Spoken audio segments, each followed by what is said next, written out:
Thank you, Mr. President. It's an absolute honor to be able to have this bill on the floor today. And I want to thank Senator Rivera for pushing it through the Health Committee and recognizing this common sense piece of legislation.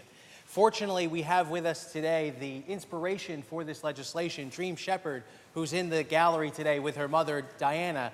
And Dream, unfortunately, 9 years ago, while battling sickle cell, had a stroke at 5 years old. And while in the hospital for many months, she received a transplant, a stem cell transplant.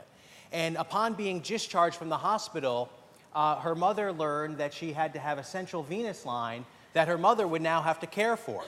And knowing the complications with that, unfortunately, we have hundreds of thousands of people each year in the United States that their lines get infected and they have to be re-hospitalized.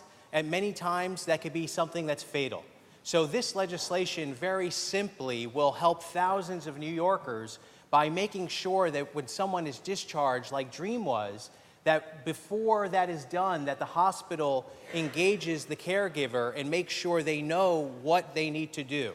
And if that person says, hey, I am not comfortable keeping these lines clean and cared for, that then the hospital has to make other arrangements, and that could be to have a home health care aide make sure that those lines are kept, that it's a medical necessity, and that they are kept clean and someone is kept healthy and safe. So I want to thank Dream for your inspiration, for your advocacy. Thank your mother, Diana, who's a force that said, hey, I'm going to turn this around.